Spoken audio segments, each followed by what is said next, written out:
My name is Eva Carter. I'm 41 years old, a business lecturer at a university in Denver. For nearly 2 decades, I built a life I thought was safe, predictable.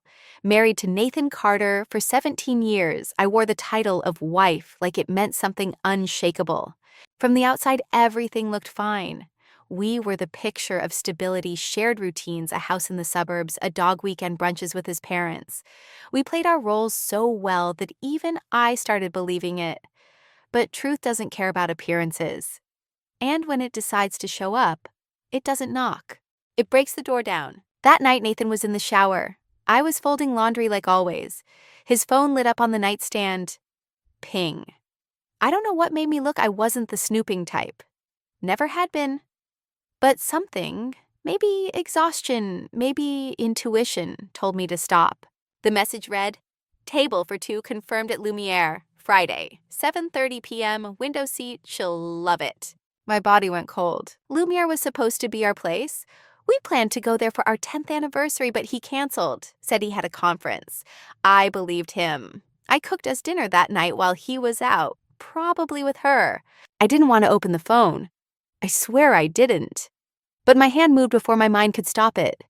The passcode's still our wedding date. How poetic. And just like that, the truth unfolded like a slow-motion car crash. Her name was Brittany Walker. She worked in his firm. Blonde, pretty, young. Their messages weren't just flirtatious, they were intimate, ugly, honest in the worst ways. She sent him selfies from bed. He told her he missed her voice, her scent. There were photos from a work trip to Santa Fe. He wasn't in meetings, he was in hotel sheets, tangled up with her, smiling like I hadn't seen him smile in years. I couldn't breathe. Not from shock, from realization. Every single doubt I ever buried came rushing back. The nights he came home late, the cologne that wasn't his, the silence at dinner. I had explained it all away, like a fool. And I felt like I was standing in the middle of a quiet room, and suddenly someone had slammed a piano onto the floor. Everything inside me cracked. I gently put the phone down like placing the lid back on a coffin. Then I heard his voice. "Babe, have you seen my blue tie?" I turned, heart still pounding. Second drawer. My voice didn't shake. That scared me most. That night, I lay next to him rigid and silent while he slept like a man who had nothing to hide.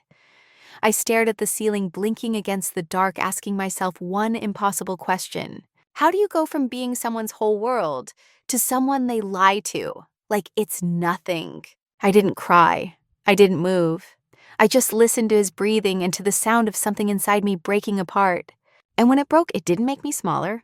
Made room for something else. If you've ever had to stay silent while your heart screamed for truth, you're not alone. Leave a comment below, and don't forget to subscribe for more real stories of strength, survival, and starting over. I didn't take those 3 days off to cry, not for tears. I needed time to think, time to plan. Because in the end, the worst thing I could do was let him see me crumble. Nathan wanted an affair. Fine, let him have it. But he wouldn't have the satisfaction of seeing me beg, yell, or fall apart. I wasn't going to be that woman, the one who stays silent and gets crushed by someone else's lies. No, I would handle this differently. I would be smarter, more calculated. The next morning, I sat at the kitchen table staring into my cold coffee, wondering what I was supposed to do next. Nathan had already left for the office. He had no idea what I had just learned. I picked up my phone and began to dig into his world. It took me barely a few minutes to find Brittany's name in his work directory. I wasn't surprised to see it. The affair was an open secret, now hidden behind 1,000 little details he thought he could cover up. I pulled up her social media profile. A few clicks later, I was staring at the face of the woman who had stolen my husband. She looked young, too young, and happy with endless pictures of herself and Nathan. But I wasn't interested in her photos. I was interested in him. I scrolled through her posts until I found a man, her husband, Jason Walker, the man she promised to love and protect while sneaking around with mine. Ethan Walker. I didn't know him, but I knew one thing for sure: if there was anyone who needed to know the truth, it was him. I couldn't just call him out of the blue. I needed a way to get his attention, something subtle, professional. I wasn't going to make this easy for Nathan and Brittany. I took a deep breath and pulled up a new email. I wasn't a stranger to corporate lingo, I was a lecturer. I had the tools to make this sound legitimate. I wrote, subject invitation to speak at Metro Denver University. Dear Mr. Jason Walker, my name is Lena Caldwell, and I am a professor of business at Metro Denver University. We are hosting a seminar on sustainable urban design, and after reviewing your recent work in the Rivergate Business District, I would like to extend an invitation for you to speak at this event. I've reserved a table at Lumiere for Friday at 7:30 p.m., and I would be delighted if you could join me for dinner to discuss this opportunity further. Looking forward to hearing from you soon. Best regards, Lena Caldwell. I hit send. 2 hours later, I received his response. Thank you, Ms. Caldwell. I'm looking forward to discussing this opportunity. Lumiere at 7:30 p.m. works perfectly. See you then. I stared at his words. He had no idea what was about to unfold.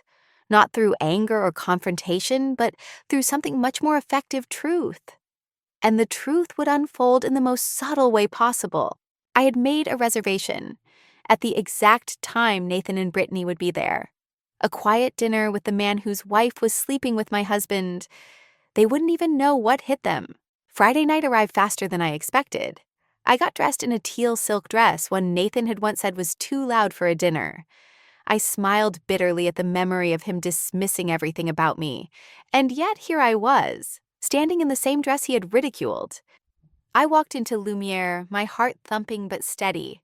I had planned every detail. The waiter greeted me, and I asked to be seated at a table near the window. Then, with the calmest voice I could muster, I requested, if there's a table available near the reservation under Hamilton and Rothman, we're potential partners and would like to be nearby. It worked. The hostess nodded and led me to my seat. I sat down and ordered a martini, feeling the weight of the moment settle in. Nathan and Brittany would be arriving soon. I could already picture them, him in his gray blazer, her in that tight red dress he loved so much. A part of me wondered if they were as carefree as they seemed, or if they could feel the inevitable tension crawling into the room. I didn't know. But I had one goal now: to watch the truth hit them quietly, gently, but so undeniably real. The moment had arrived. I stood in front of the mirror, adjusting my teal silk dress. Nathan had always thought this color was too loud for me, too bold. But tonight, it felt just right. Not because I wanted to impress anyone, but because I needed to feel like I could walk into this place with my head held high. Tonight, I wasn't just walking in as his wife. I was walking in as the woman who knew the truth, and that gave me a quiet strength. I had arrived early, needing to give myself time to breathe, to gather my thoughts before the storm hit. I needed to steel myself for what was coming. I wasn't afraid of Nathan. I wasn't afraid of Brittany. But I was afraid of losing myself. And that wasn't going to happen tonight. As I sipped my martini, I watched the door. Time felt suspended. Each passing minute brought me closer to the confrontation that would change everything. Then Jason Walker walked in. He looked exactly like the photos I'd seen. A little tired, but pleasant, warm even. The kind of man who probably had no idea that his world was about to implode. He smiled as he approached the table, his gaze flicking over the menu before landing on me. Thank you for agreeing to meet on such short notice, I said, my voice calm, professional. The pleasure's mine, Jason replied, settling into the chair across from me. I've heard great things about your work. We chatted about urban design, about his projects, about mine. But my focus was never truly on him. My eyes kept drifting to the door, waiting for them. Waiting for Nathan, waiting for Brittany. And then there they were. Nathan walked in first. My stomach clenched, but I didn't flinch. He looked around the room, his eyes scanning the crowd until they landed on me. The color drained from his face. For a brief moment, I saw everything. The shock, the realization, the guilt all hit him in the span of a second. It was in the way his hand shook around his wine glass, the way his breath caught in his throat. Brittany stepped in next. Her red dress was a stark contrast to everything I felt. She moved with the kind of confidence that only someone who doesn't understand the meaning of real loyalty could have. She was radiant, her smile wide, her laugh alight. But when she saw me, her smile faltered, her eyes wide, with the kind of fear that only comes when the truth is staring you down. Nathan froze. Brittany's face went pale. I didn't let myself feel anything. Not anger, not relief, just calm. I held my breath, keeping my face still, my voice steady. I wasn't going to make this dramatic. This wasn't about a scene, it was about the truth. Without a word, I turned and walked toward the restroom. I could feel their eyes on me, but I didn't care. This was my moment, not theirs. I pushed the door open, and there she was, Brittany. She froze. Her eyes met mine wide and full of panic. Her lips parted, but no sound came out. "Ava," she whispered, her voice trembling. "What are you doing here?" I didn't blink, didn't flinch. "I'm not here for you, Brittany," I said, my voice cold and clear. "I'm here to make sure Jason knows the truth." She took a step back, but I wasn't done with her. "You don't get to hide behind your smile anymore." Her face went ashen. I could see her fight the urge to run. But I wasn't finished. "Jason deserves to know what kind of woman he's married to," I added, my voice a razor-sharp whisper. Brittany opened her mouth, but no words came out. She was too stunned, too caught off guard. And I was done playing nice. I turned on my heel and made my way back to the dining room. I didn't wait for her response because this wasn't about her. It wasn't about Nathan. It was about me taking back my power. "Excuse me, Jason?" I called softly, not waiting for his reply. "Could you come here for a moment?" Jason stood up, confusion written on his face as he walked over to me. His eyes were wide, searching mine for some kind of explanation. "This is my husband, Nathan," I said, my voice steady, my eyes unwavering. "And I believe you recognize Brittany." The silence between us felt like it would suffocate us all. Jason looked from me to Brittany to Nathan, and back to me. Brittany was still frozen, her hands gripping the edge of the table, her lips quivering. Nathan, too, was silent. I could hear the shallow breaths in the room, the tension thick enough to cut with a knife. I didn't need to say anything more. The truth was already out. The lies had already unraveled in front of them. I turned to Jason, meeting his gaze squarely. "I'm not angry at you," I said, "but I believe you deserve to know who you're married to, who she really is." Jason stood motionless, his eyes locked on Brittany, his face pale as the weight of what was happening settled in. I didn't wait for an apology. I didn't need one. I was done with the theatrics. I was done with the games. I had been playing that role for too long. "I'll be leaving now," I said, my voice calm. "You can figure this out on your own. I'm not your problem anymore." Jason stood there, frozen, his eyes flicking between me and Nathan, who was still trying to recover from the shock. Brittany, however, was the first to speak up, but her voice was barely a whisper. "I didn't want this to happen," she murmured, looking down at the table, clearly trying to avoid my gaze. But I wasn't about to let her off the hook. I leaned forward, locking eyes with both of them.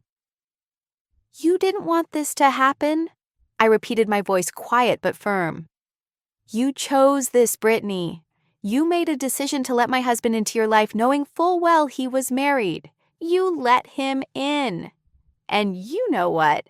It wasn't just one mistake. It wasn't a slip-up. It was months of choices, of lying, of sneaking around. I know about the texts. I know about the trips. And I know about the things you told him when I was sitting at home believing you were just a co-worker." Brittany opened her mouth, but I raised a hand to stop her. "No, I'm not done." I continued, my voice growing steadier with each word. "And Nathan?" I turned to him. "Don't you dare pretend like you didn't know what you were doing. I know about the dinners. I know about the photos.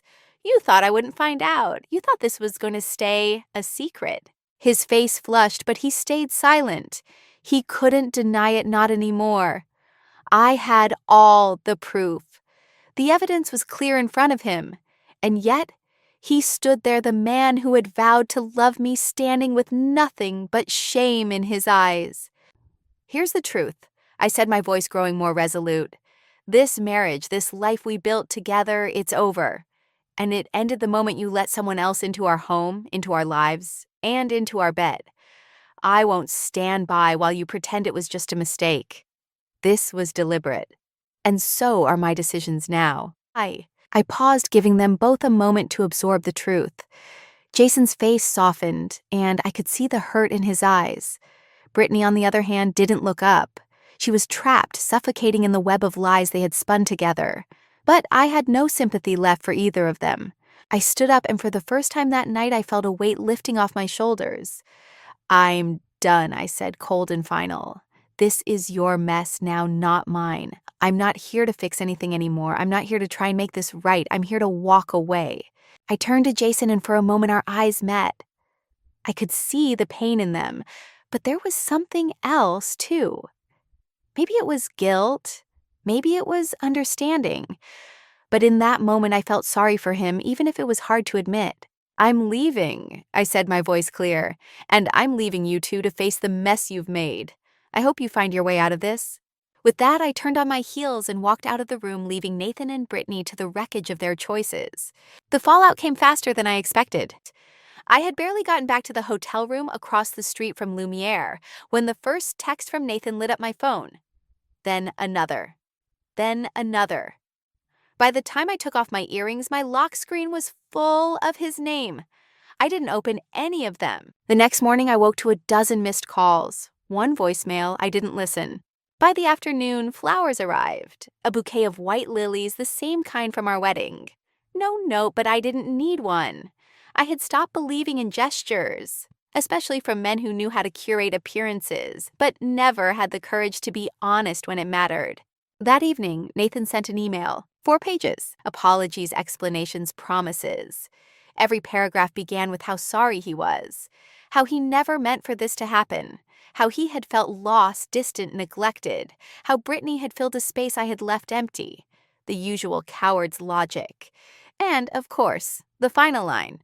"Please, Eva, let me fix this. We can rebuild. I'll do anything." I closed the laptop, not because I was too angry, but because I felt nothing. I had spent so long begging for his attention that when I finally had all of it, I no longer cared. There's something sobering about seeing someone fight to keep what they willingly destroyed. I never replied. 2 days later, I heard through a mutual contact at the firm Brittany had resigned.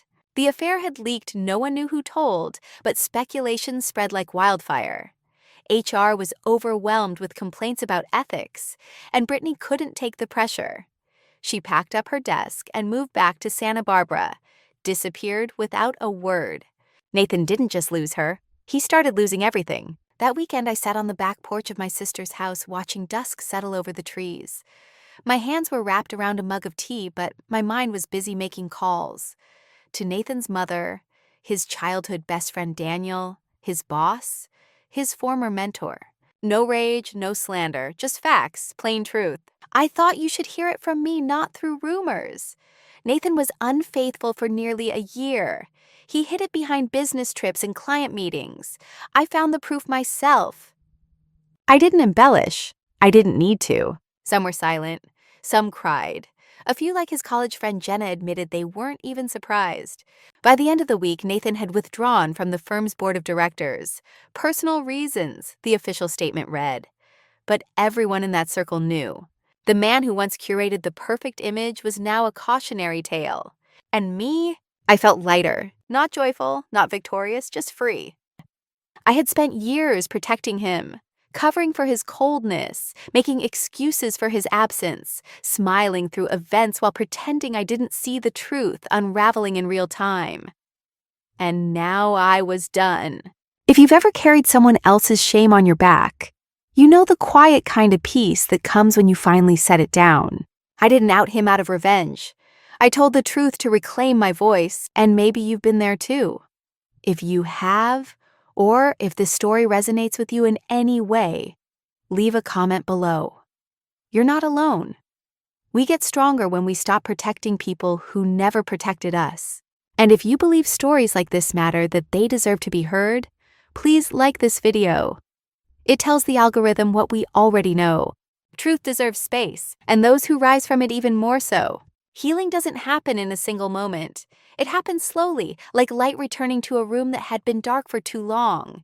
2 weeks after that night at Lumiere, I sat across from a lawyer in a quiet office in downtown Denver. I wasn't angry when I signed the divorce papers. I wasn't sad either. It felt like closing a door that had stayed open too long, letting in too much cold.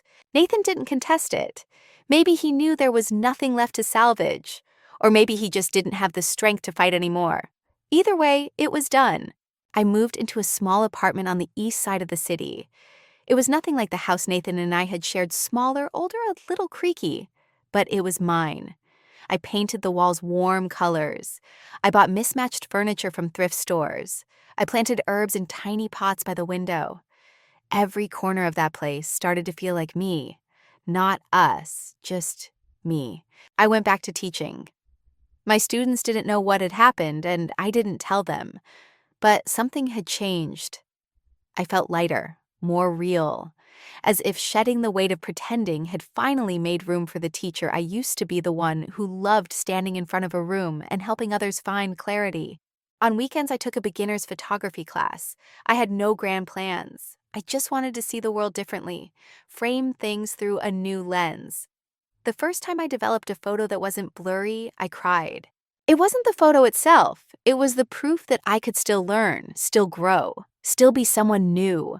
Jason and I stayed in touch. At first, it was just check-ins, a text after a long day, a quick coffee before work, two people who had survived the same earthquake comparing notes on the aftershocks. But slowly something shifted. He started showing up to my lectures, sitting in the back of the room, taking notes like he was one of my students. He said it helped him think differently about his projects. I think he just wanted to be near someone who understood, without asking too many questions. One Saturday, I invited him to my apartment after class. We ate takeout on the balcony, watching the city lights blink on one by one. There was no agenda, no expectations, just two people breathing in the same quiet night. "Do you think we're changing?" I asked, pulling a knit blanket over my knees. Jason was quiet for a moment. Then he said, "No, I think we're just finding our way back to who we really were." That stayed with me. We didn't talk about the past much. We didn't need to. Our silence wasn't heavy. It was honest. There were no games, no pretending. If one of us was having a hard day, we said it. If we needed space, we took it. There was no pressure to be anything more than present. And in that space, something soft and solid began to grow. I don't know what the future holds. I don't need to. But I know this. I am no longer the woman who begs for love that costs her self-worth. I am no longer the woman who stays silent to keep the peace. I am Eva Carter, and I am rebuilding. And if you're out there listening, starting over, grieving, healing, I see you. I hope my story reminds you that you don't have to be unbroken to begin again. If this story touched something in, you tell me in the comments. And if you think more people should hear stories like this, give it a like. Not for me, but for the next woman who needs to know it's okay to walk away and still have something worth walking toward. 1 year later, it was spring again. Denver had shaken off the last of its frost and the sidewalks bloomed with tulips. The city felt softer, somehow more forgiving. Or maybe I had simply learned to breathe differently. The invitation came in the mail with embossed gold lettering, a retirement celebration for Dr. Helen Strauss, my former mentor, the woman who had once told me, "Eva, don't be afraid to speak the truth, even when your voice shakes." I stood in front of the closet that morning, running my fingers over dresses. I didn't want to stand out. I didn't want to disappear either. I settled on a navy blue sheath dress and my mother's pearl earrings. Simple, steady, enough. The event was held at the Liare Hotel in one of the grand ballrooms with tall windows and soft chandeliers. The room hummed with conversation, warm light, and gentle laughter. I arrived early carrying a small wrapped gift, a first edition of a book Dr. Strauss had once said shaped her career. I didn't expect to see Nathan, but there he was, thinner, paler, a touch of gray in his hair that hadn't been there before. He wore a black blazer, no tie, and stood alone near the wine table holding a glass, but not drinking. When he turned and saw me, his eyes widened just slightly. Not with shock, but with something closer to hesitation. Maybe even guilt. I gave a polite nod, nothing more. Later, as the speeches ended and people began to drift toward the hors d'oeuvres, Nathan approached. His steps were slow, deliberate. His eyes didn't meet mine right away. "Eva," he said, voice lower than I remembered. "I didn't think you'd come." "Dr. Strauss means a lot to me," I replied simply. He nodded, staring at the floor for a second. Then quietly, "You look strong." I smiled, not out of vanity but gratitude. "I am." He stood there for a moment longer, fumbling with his glass. "I owe you an apology." A real one. Not just for what I did to us, but for how long I made you doubt yourself. I didn't say anything. I let the silence stretch not out of cruelty, but because I wanted him to feel its weight. After everything happened, he continued. I lost more than I imagined. Not just the firm or my image. I lost my own self-respect. His voice cracked slightly, but I stayed quiet. You didn't deserve what I did to you. And you never stopped being the better one of us both. I met his eyes then, and for the first time in years I saw a man who wasn't hiding behind pride or performance. I saw someone small, human, undone. I forgive you, Nathan, I said soft but steady. But forgiveness isn't the same as return. He nodded slowly. I know. And right then, as if the universe understood the timing, Jason walked in. He was dressed simply charcoal shirt, no tie, calm eyes scanning the room until they landed on me. And when he saw me, he smiled the kind of smile that says, I'm here no matter what. Nathan followed my gaze. He understood. He stepped back, not out of defeat, but of acknowledgement. He's a good man, Nathan said quietly. Yes, I replied, and I'm not afraid anymore. That was our final goodbye. We didn't need more words. Some stories closed gently. Jason and I spent the rest of the evening side by side. We laughed with old colleagues. We clinked glasses under soft lights.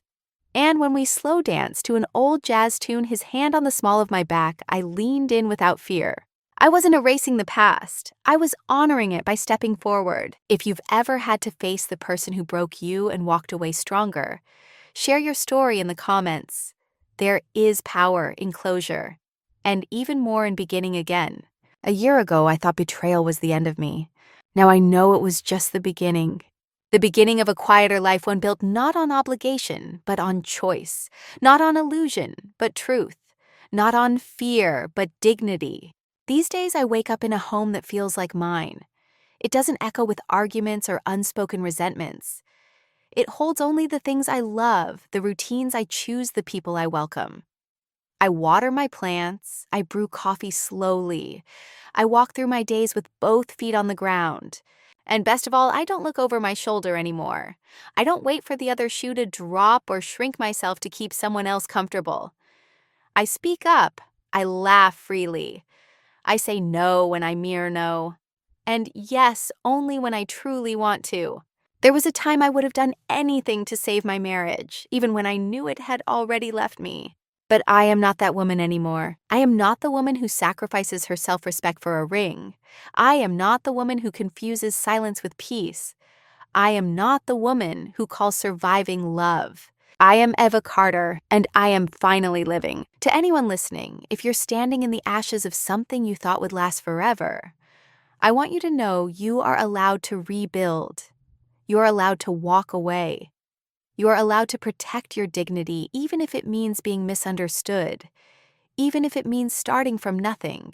You do not owe anyone the pieces of yourself just to keep a promise they already broke. Forgiveness is powerful, but it is not a door you're required to reopen. Sometimes strength doesn't shout. Sometimes it's the quiet act of closing the door, packing your things, and choosing yourself. Not because you hate them, but because you finally love you. So if this story spoke to you, leave a comment below. Tell me how you healed, or how you're just beginning.